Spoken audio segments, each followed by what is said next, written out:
media, where we are dedicated to promoting the Nigerian hustle.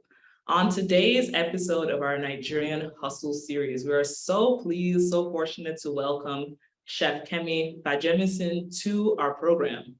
You know, in the discussion about Nigerian food, some of us have always known that it's the best. It's chef's kiss for generations. We know that. But for the last few decades, the rest of the world is starting to know that, especially in the diaspora pockets, United States, UK, especially now Canada. But what about down under? Today, we're going to hear from the chef herself about how she and her team are bringing a little Lagos into Sydney, Australia. So we're pleased to welcome Chef Kemi to the program. Thank you. Thank you so much for having me. Okay, we're going to get into all this, and we're going to talk a lot about good Nigerian food on today's program. But can you tell us a bit about your background before we start? Can you tell us where you were born? Yeah, as everyone knows, I'm Nigerian, born in Efushu.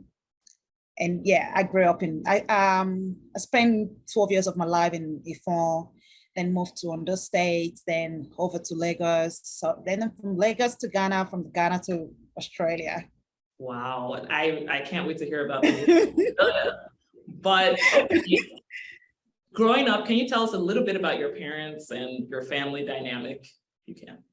Okay, yeah, my parents are from western region of southwest of Nigeria, Yoruba, and I grew up with my grandmother, and my mom is a businesswoman, and also my dad. So yeah, so I got a lot of my experience from my grandmother, just because I spent my major life with her. My cooking skill is also from my grandmother, so shout out to her. So so that's why when you come to the restaurant, you're getting the grandma recipe to your table. Oh, we're getting the authentic grandma recipe. Thank you, grandma. You also have, you said you live with your grandmother. Did you also have brothers and sisters also? Yes, I do have siblings. So I'm the first, I'm my mother's firstborn, and number 4 with my dad. Okay. So, and I also have 3 other siblings, so that are younger to me. Yeah. And okay. 2 other brothers. Oh, nice, nice. And you mentioned that you were in Nigeria for about 12 years before going to Ghana. Can you tell us if you have any of favorites, childhood memories from living in Nigeria? There are actually a lot. There's a lot that, you know, there's a lot, because when you're Nigerian, you're Nigerian forever. Yeah, so the food is amazing. You know, every other place that I've lived, I can't compare the food to any of the Nigerian food. Also, the lifestyle, the entertainment part of Nigeria is the best compared to any other place. Yeah, so I have got my family down in Nigeria, so the lifestyle, yeah, everything about Nigeria, I love it. Okay, awesome. So you said that you moved to Ghana. Can you tell us a little bit about that move and how that was for you as someone who's starting to become a teenager? Was it difficult? It's not so difficult, but yeah. So one of the things that I first struggled with when I moved to Ghana was also the food. Yeah, so yes, because when I was 12, I studied in Nigeria, I used to think everyone eats the same thing until until I moved to Ghana, and I was served jollof rice, and I realized, oh, I'm sorry, it's not it's not what I'm used to. So, and then I remember then my uncle used to send food from Nigeria, like raw food from Nigeria down to Ghana, and I used to make it by myself. And also everyone in there, the Ghanaians, they're really nice, so I didn't really struggle with getting to mix with people. Education there, it's amazing. So yeah. Okay. And obviously you became a chef, so you've always loved cooking and food, but do you recall, was this around the time that it started becoming like more of an interest and more of like a passion, something you could see yourself doing in the future, or were you just liking to cook at this point? I think I've always loved to cook. I've always loved to cook for people. I love to see people eating and enjoying themselves. And even though myself, I'm not so much of a big eater, but there's this type of passion that comes when I see people eating and enjoying themselves. So it wasn't what I really wanted to do as a career. I wanted to, in fact, I started studying nursing at some point. And yeah, so as every young person who drive into different career, who dive into different career at some point. I was studying computer science. So yeah, so being a chef wasn't really part of what I, look forward to becoming. But there was a point in my life that I just realized that the more I shy away from it, the more I just find myself doing it. So yeah, I just find myself coming back to it. And I've cooked for people, cooked for different, in fact, when I first came to Australia, I used to do it for people for free. I used to cook at events for people for free, because it's just nothing to me. It's just what just give me the food, I'll cook it. It's just what I wanted to do. It's not really it's not about the money. So, and yeah, got married, giving birth to children. And, you just got a point into your life that you need to make a certain decision of what do you really want to do? So it was after my last child, and I realized that this thing, I love it. And loving it is not enough. Having a passion in something is not enough. You need to know what it's all about, the business part of it. And moreover, this is a Nigerian food coming to Australia. It's new to this community. How do I introduce it to people? Do I go into infusion? And I thought about it. Do I really want to go into infusion? I don't want to do infusion. Because what I wanted to bring to people is authentic food. In my environment, there are a lot of international cuisine there. There's you find Indian food, you find Thai food, you find Chinese food, and people love it. You see people line up to get the food. So why can't Nigerian food be the same? Yes. So if there is room for Indian food and thereabouts, there is room for Nigerian food. And if you travel to anywhere in the world, you find Nigerians there. So why not? Why not? Yeah. So I thought about, so I already have the basic skill.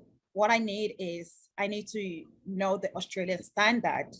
So I got myself enrolled into culinary school, did my culinary management.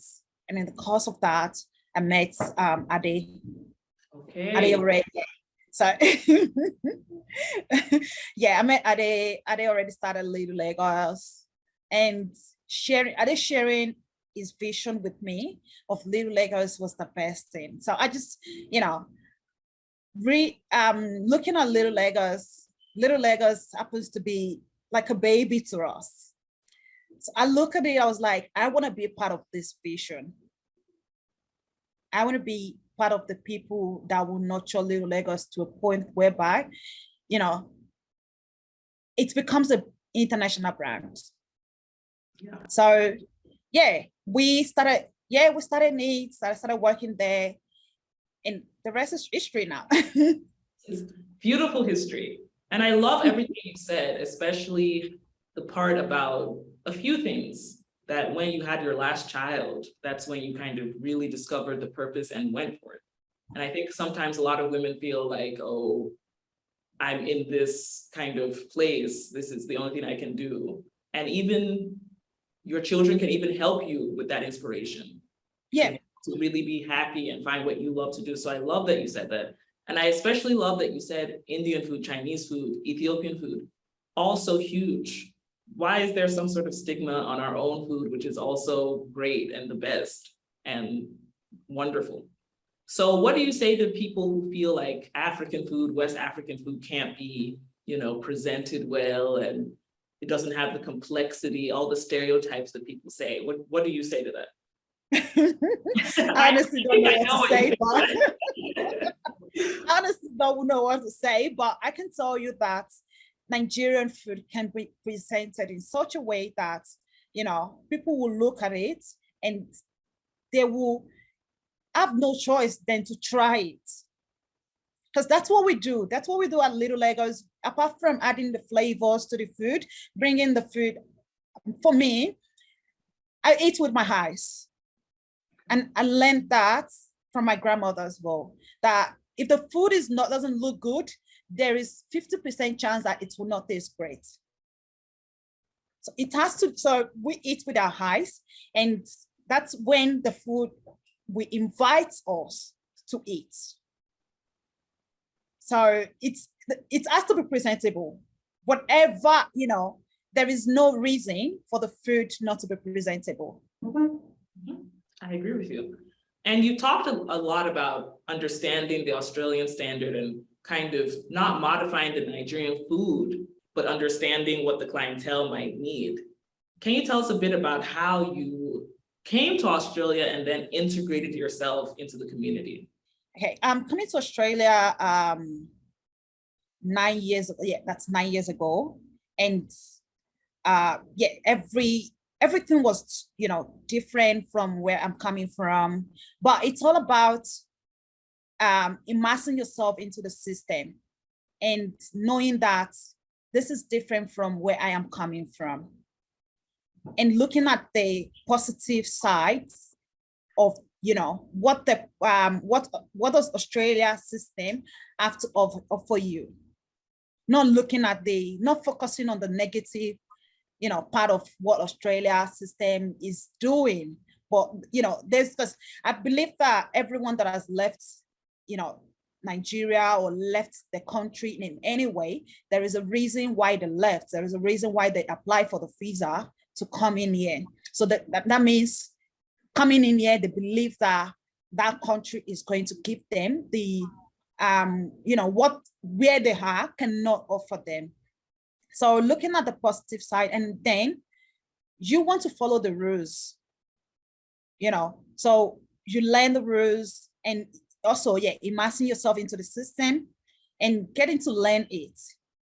So it's just, for me, obviously, there are certain things that I would not do. It's, if for the lifestyle, because of where I'm coming from, because of the culture, there are certain things that I will not do. But on the good parts, the good things, the things that also help to upgrade your lifestyle. Absolutely. So, like, for example, now talking about, the restaurant industry, here in Australia, you need to put people's health into consideration. For me, I believe that when someone is coming to the restaurant to eat, at the very time that they're spending with us, they've entrusted their life into our hands. Because when you eat, the food you give them can either make them healthy or otherwise. So everything that you need to put into consideration to ensure that the customer attending stay healthy, you need to put them into consideration. The food safety is standard. It has to, you cannot alter it. You cannot say, because we used to do it certain way in Nigeria, I have to do it the same way. It doesn't work that way. You are not in Nigeria at the moment. You're doing a business in Australia, and you're probably doing it that way in Nigeria because there is no rules enforced. So if in a country whereby the rule is enforced, you need to do that. Yeah, definitely. And then, a lot of stuff talking about the diaspora conversation is made of Nigerians in America, Nigerians in England. what is the Nigerian Australian community like? Like how I would love to know what it is like to kind of identify as a Nigerian Australian. And are there many Nigerians there? Do you interact with them a lot? Or can you just give us a little bit of information about that? There are a lot of Nigerians here. Wow. Lord. I'm There's a lot of there's a lot of Nigeria here. So you know, because of the work that I do, my work gives me the opportunity to meet a lot of Nigerians. And you know, and we just find out that as a Nigerian, there's a certain way that we want to live, there is a certain way that we want to entertain ourselves, there's a certain type of music that we want to listen to. So if you play it for them, they will come in, you know. If you give them the opportunity to live the life that they want to live, they will come to you.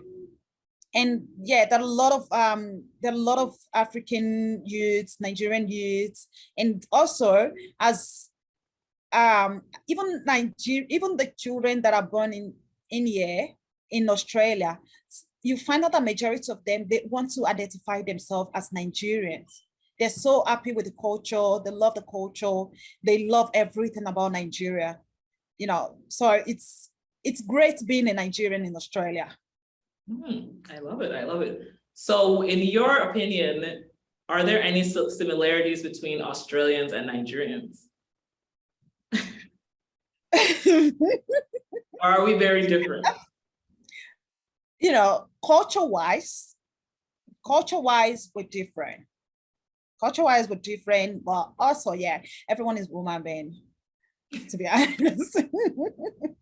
Everyone is woman being. You know, when I see people, I see woman being.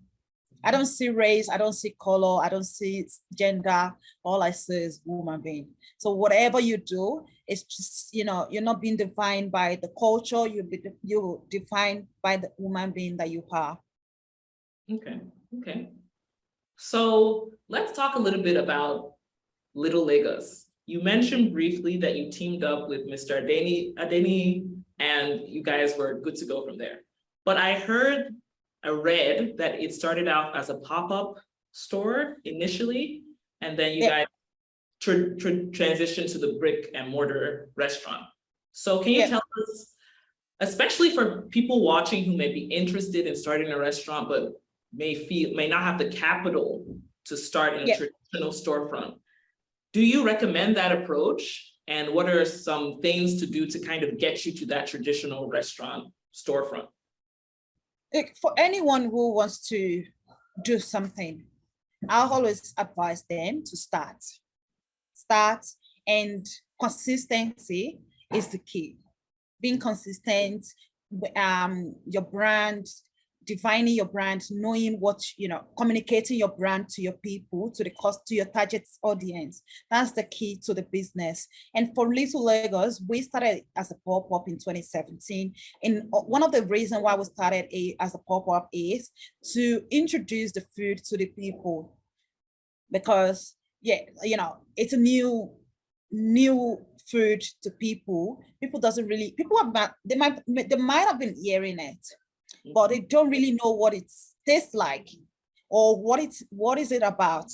So going to different events here and there and doing the pop-up, playing music, it's, you know, it's our own way of introducing, getting people to be used to it, getting people used to the brand. So if you want to do something, you have to start more, at least, to introduce to people, especially when you bring in something that's, you know, a different niche that's no one has done before.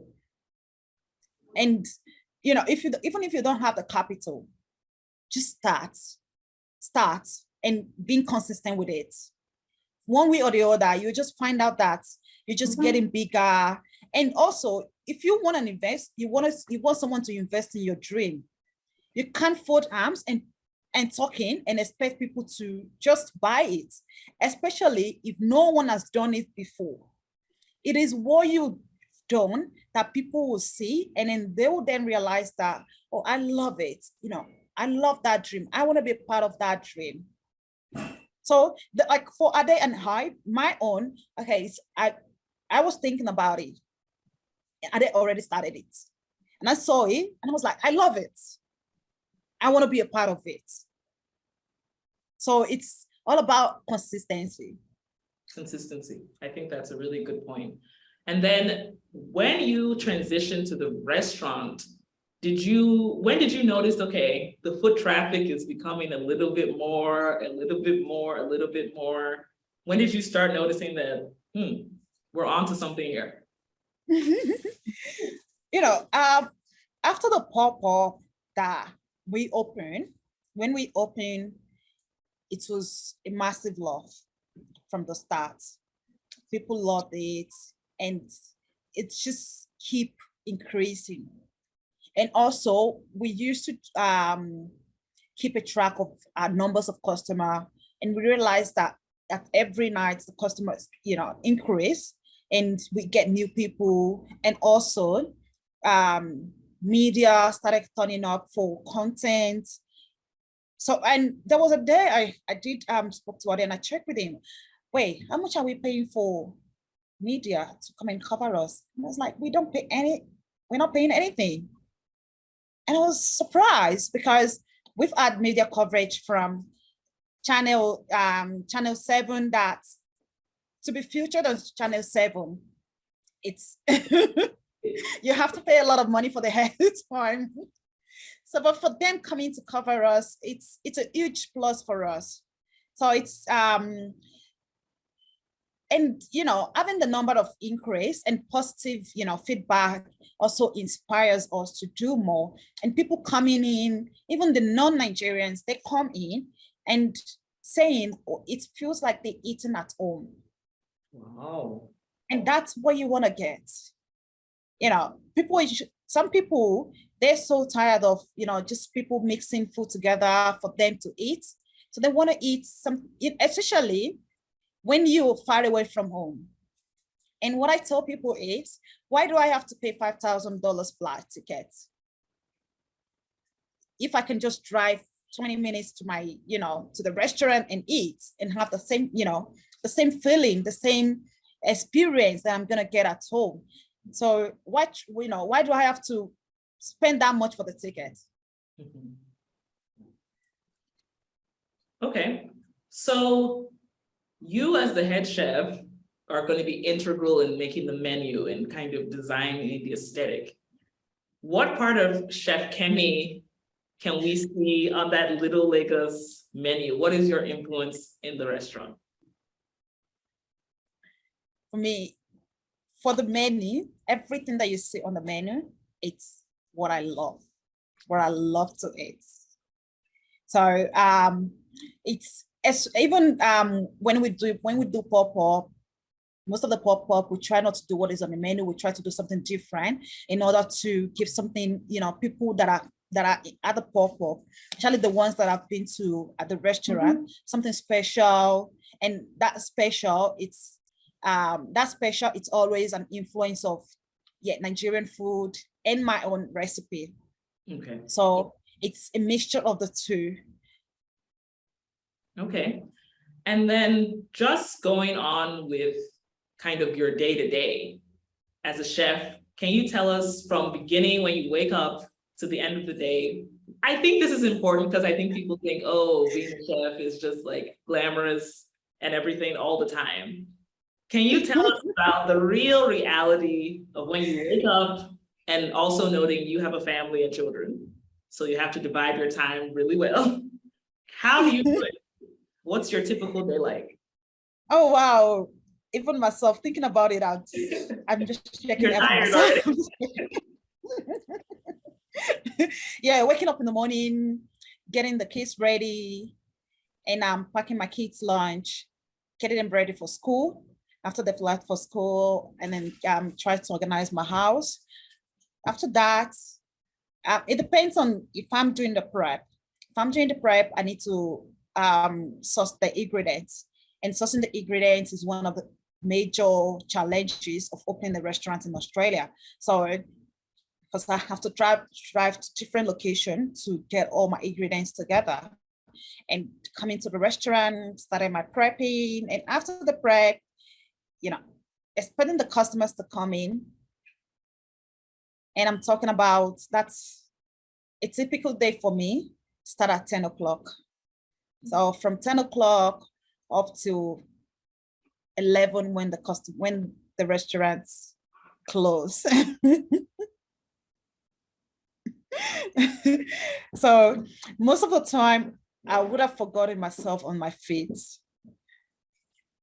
And cooking the food as well. I'm not really a big eater.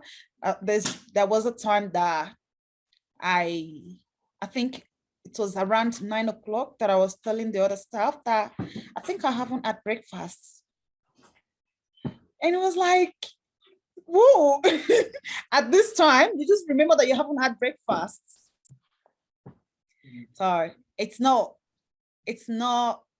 a child's play, but if you really want to do it, you have to look beyond all the circumstances and just do it, because it always get better.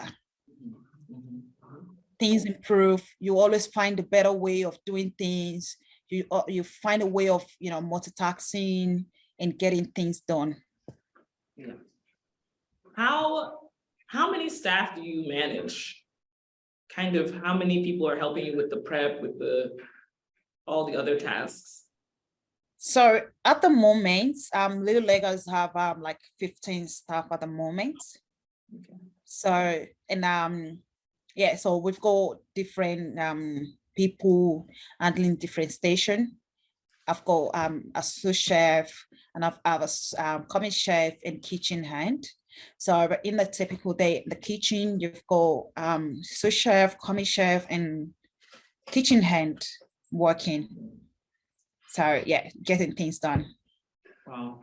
You also mentioned that you were kind of involved in the business side, like doing the media interviews, like promoting the restaurant. Your social media is amazing, full of beautiful pictures. And then I noticed you guys try and do a lot of collaborations with Nigerian celebrities. I saw an Adekunle Gold. Yeah, Adekunle Gold, yeah. So it's very smart to do that. How much of that is actually baked into the strategy of getting the word out there? I think, for that part, I'll keep that to Ade. Ade is, for he has huge experience with events. So he was previously living in Dubai, where he used to run events, and then coming to Australia. So he already had the background knowledge of events. And for us, Little Lagos is not just about the food. And what we tell people is, going by the name of the brand, Little Lagos, what we do is the life of Lagos. We try to put it in a small place. So when you come in, you're feeling the vibe, you're feeling the music, the food, the environment speaks of of Lagos. And then on our wall, on the side of our wall, you find Fela Kuti art on the side of the wall. So when people come in, it brings question of who is this man? So, and then we have to explain who he is, and the impact he has on Lagos. And also we have youth artists that brings their art. We display them, people come in, if they like the art, then we give them the contact of the artist, they contact them. So it's our own way of also supporting, giving back to the youth. And those arts are strictly done by Black artists. That's amazing. So you have to be a Black person and have, to display your art at Little Lagos. So it's our own way of also supporting the community. And so mostly everything that you find in Lagos is what we do. Okay, I like that. So you mentioned that some of the non-Nigerian clientele may have questions about the arts, the food. How accessible are you during the restaurant hours? If someone wants to speak to the chef, do you ever come out and just talk to people, or are you mostly kind of So doing I do come out